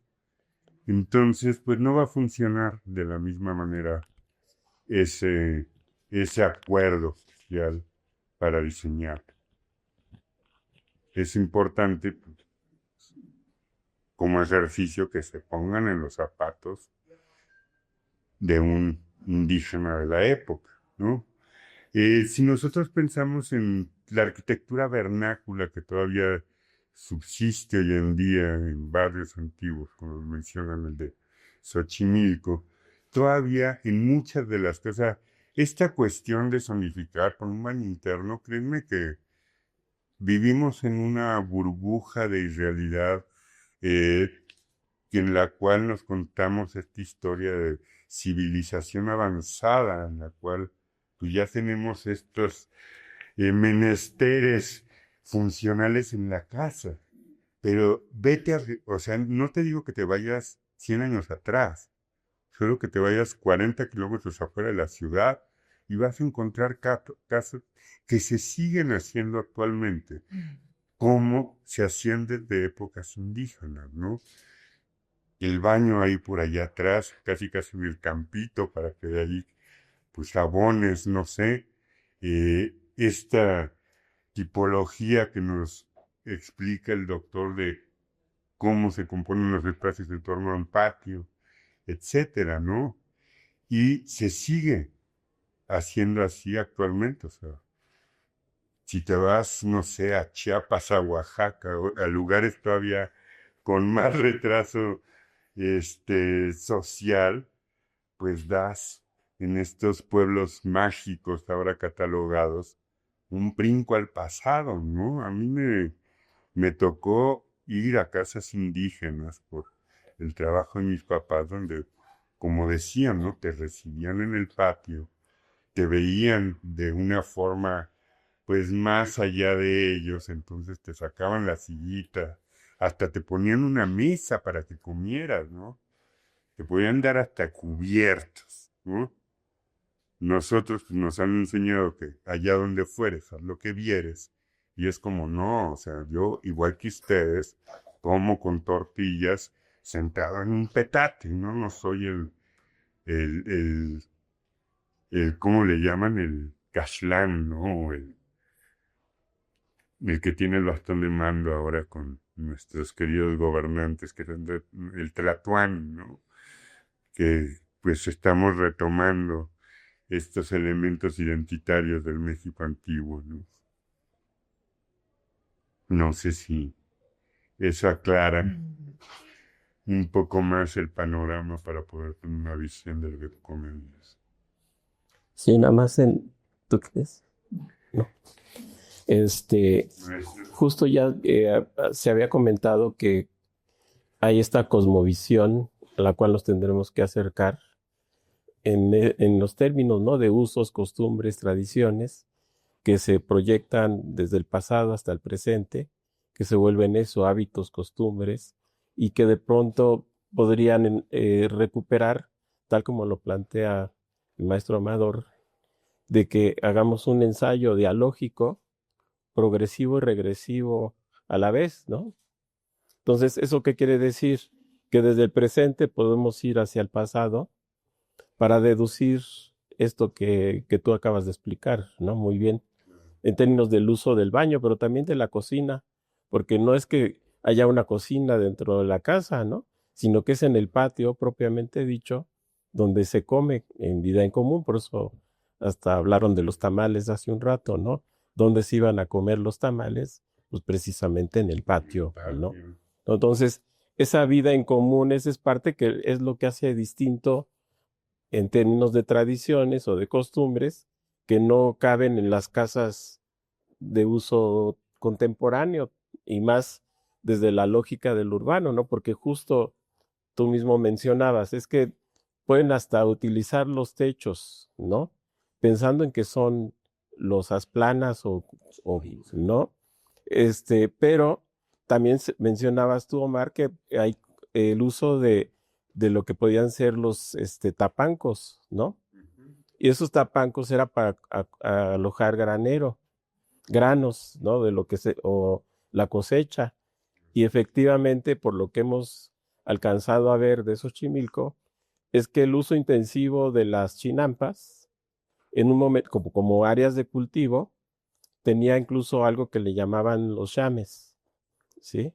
Y esos chames eran justo eso, un lugar de descanso donde es una cubierta inclinada, donde se usa una especie de tapanco, donde se aloja lo que se cosecha de la chinampa, y la parte de abajo es como de descanso, que es distinto al que ya se configura propiamente dicho como una casa, ¿no? Así es. Y entonces ahí es donde decimos el uso agrícola es distinto o rural, ¿no?, de la chinampa a la chinampa urbana como la que se está analizando en los códices aztecas, ¿no?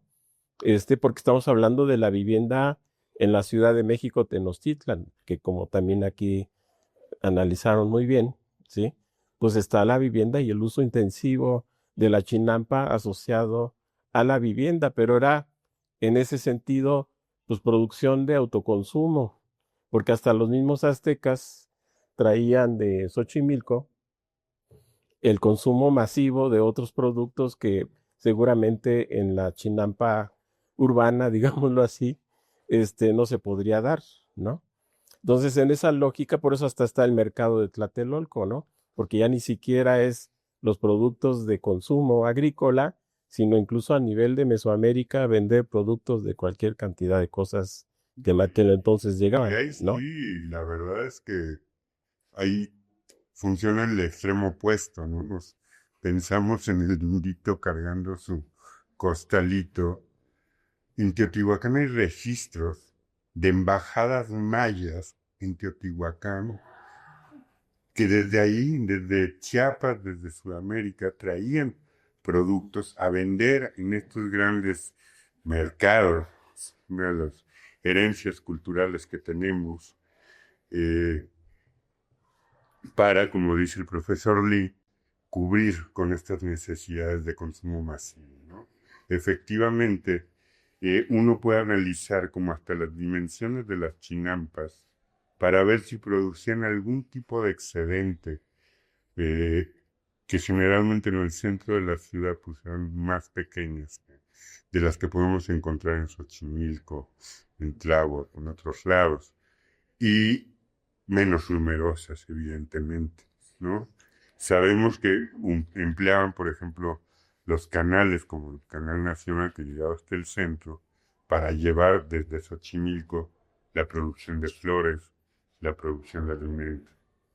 Sí, nada más antes de darle la palabra a la doctora Laura Romero, sí, en la parte justo que también es de un interés especial para mis alumnos, que no sé si te comenté, pero a los otros profesores, a Amador y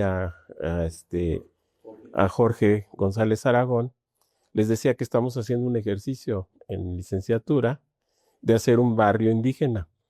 Entonces, todas las aportaciones de ustedes para nosotros es oro molido, y sobre todo cómo están interpretando ambos los códices, ¿no?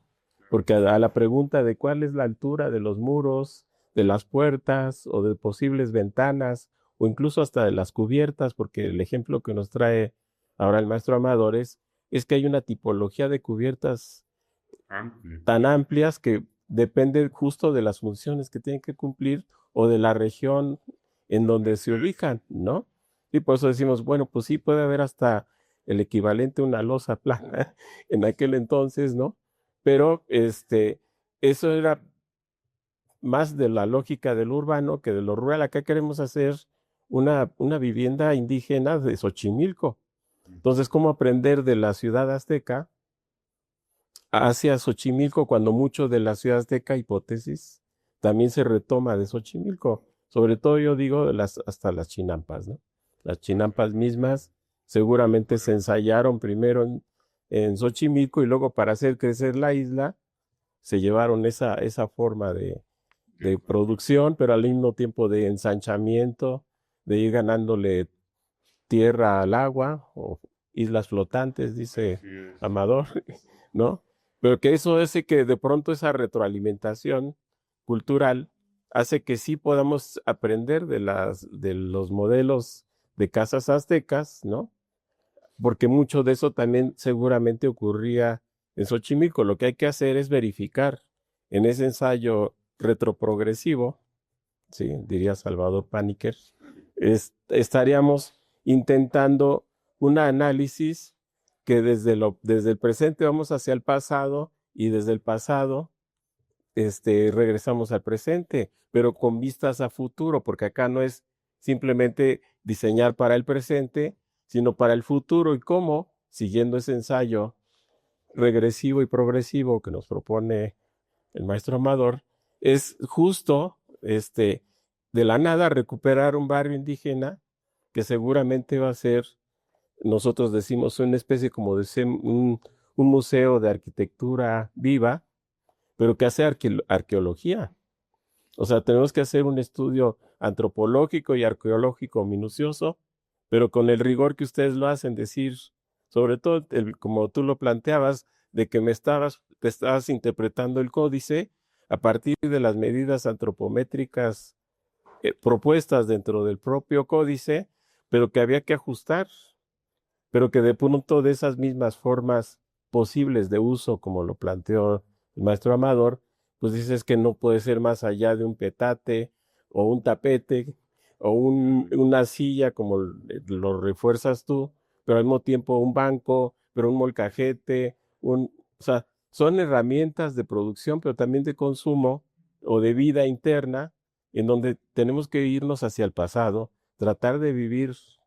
Ayer incluso les ponía el ejemplo de una especie como de cueva, ¿no? Traducida como lo harían los ingleses, los menires estos, ¿no? Sí, o dolmes. Ya estamos intentando irnos hacia el pasado, pero ver desde la etapa muy primitiva cómo se vivía y luego cómo eso se transforma en la época indígena, no prehispánica, para llegar a Xochimilco y qué, cómo evoluciona ese conocimiento para producir este tipo de viviendas. Entonces acá la propuesta es sí ir hacia la audacia, como bien dice el maestro Amador, pues es lo que estamos investigando aquí y ahora, pero es insuficiente. Ahí es donde decimos el modelo Xochimilco aplica, porque entonces lo que investigamos lo llevamos al aula y lo que investigan ustedes retroalimenta la investigación, ayuda a profundizar. No es lo mismo que lo hagamos 3 o 4 a que 30 compañeros nos echen la mano. Le decía hace un rato a Amador, igual ya hacemos de esas 15 viviendas que ya tienen, seleccionar las más representativas de las 33, ¿no? Y igual ya hacemos maquetas de escala 1 a 20 de esas, porque el propósito es terminar haciéndolas escala 1 a 1. Sí. Ahí una de las fuentes de información primaria que les va a arrojar muchos datos En este caso, la investigación SISMU fue la revisión de los expedientes, no nada más de los planos. Revisar los expedientes es como aventarte un clavado al diario de alguien, como el diario de Ana Frank, ¿no? Te van a describir ahí desde la conformación familiar en el cual vive la Ana Tepil con su marido, que en ese terreno llegó a construir el hermano, como dice Lee, necesitaban más chinampa, rellenaron agua para sacar tierra, así lo describen en los expedientes, y otras cosas que pueden ser maravillosas, ¿no? Parte a mí de lo que me atrajo mucho es recrear esta vida social, ¿no? Esta transición, además este choque cultural en el cual les están metiendo la administración nueva por todos lados, ¿no? A través de la religión, la aparición de la iglesia, marcada en estos procesos legales, en estas herencias donde pagan parte de la herencia que dejan, venden casas para que se le paguen a la iglesia los rezos del difunto y que lo lloren, ¿no? Observamos también, por ejemplo, no sé, la toma de posesión, ¿no? La forma de tomar posesión de las casas una vez ganaron los litigios, ¿no? Así como nosotros ahorita no sé, compramos el coche, nos lo entregan, nos ponen música, lo tapan con un moño como si fuera un regalo. Allá, en ese momento, había distintas formas, ¿no? Llegaba el representante de la autoridad y a la mujer ganadora del litigio, en acto de ocupación, la metían de la mano a la casa, ¿no? Abriendo todas las puertas y en algunos casos arrojando piedras, como decir, aquí no hay nadie, ya lo ocupé, ¿no? Arrojar piedras pues, pueden ser por muchas razones, ¿no? Asegurarse que la casa esté vacía, si no descalabramos a alguien, etcétera, ¿no? Otra de las formas era clavar estacas y hacer agujeros con la coa en el perímetro del terreno, ¿no? Entonces, elementos como estos nos van a arrojar precisamente aquello que necesitamos para poder hacer una traspolación cultural, no nada más de el muro, ¿no? Sino todo lo que gira en torno al muro y cómo lo construyeron. Bueno, voy a ser breve. Yo creo que también uno de los elementos importantes es la concepción de la naturaleza y la importancia que tenía para ellos, ¿no? Esto hace, por ejemplo, que el conocimiento del agua, el desarrollo de los sistemas constructivos, el aprovechamiento de una agricultura sobre una chinampa, sea solo resultado de la observación y del conocimiento de esa naturaleza. Y por otro lado, yo destacaría para el ejercicio que están ustedes haciendo, ¿quiénes están más cercanos a la sustentabilidad? La población rural, Así ¿sí? es. Que sabe el valor de los residuos, orina, ¿no?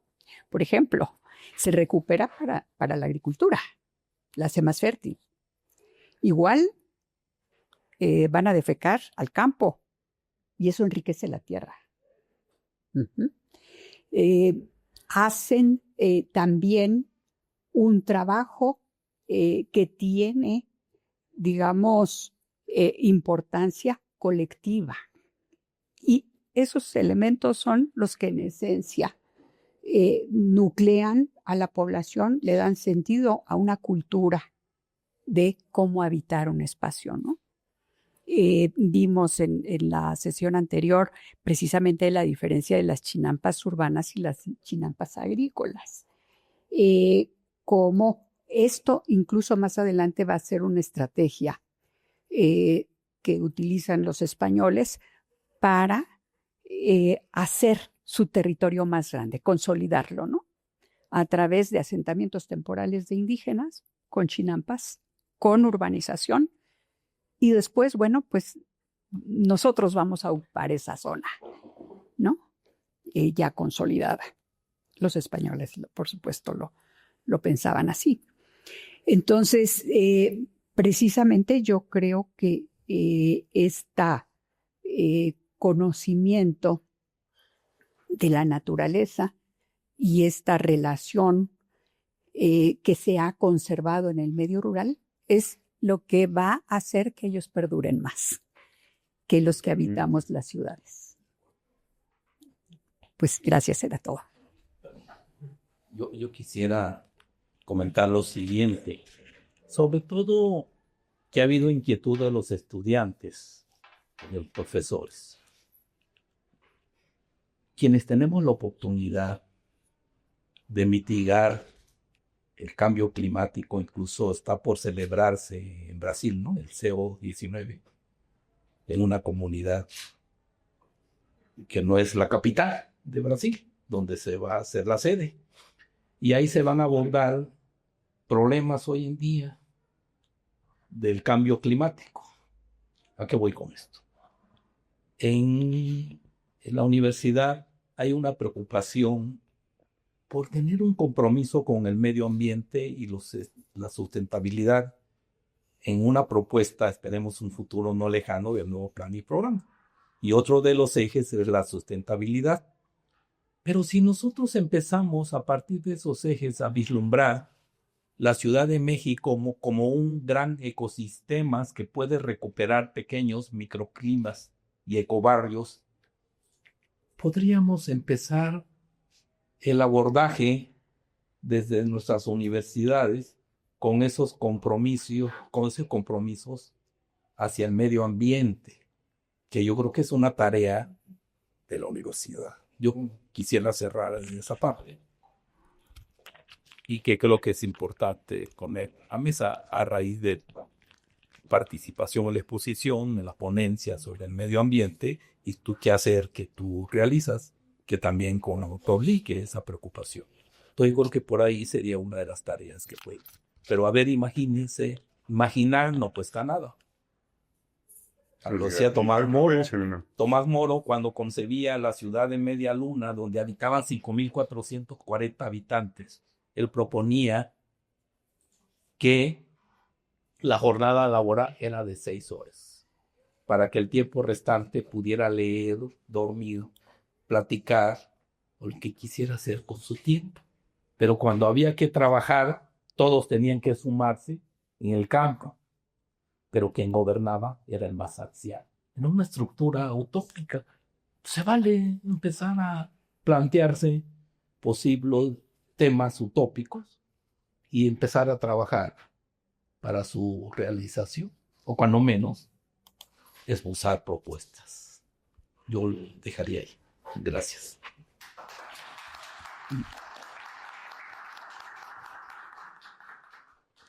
Pues quisiéramos agradecerle mucho a nuestros ponentes y darles una pequeña constancia agradeciendo su participación, a Óscar Abalam Rosas Paz Paredes por su participación con nosotros y al maestro Amador Romero Barrios también. Pues muchas gracias por estar con nosotros, les agradecemos muchísimo y pues nos despedimos de todas las personas que están aquí, muchas gracias y las personas que nos siguen en redes sociales por haber asistido a este seminario que hoy se termina, en la última de 3 sesiones, y agradecerle también al organizador Jorge González Aragón por la organización, a Laura Romero que está aquí, a todos los que vinieron, muchísimas gracias y los esperamos en otra sesión del seminario Punto de Encuentro. Muchas gracias.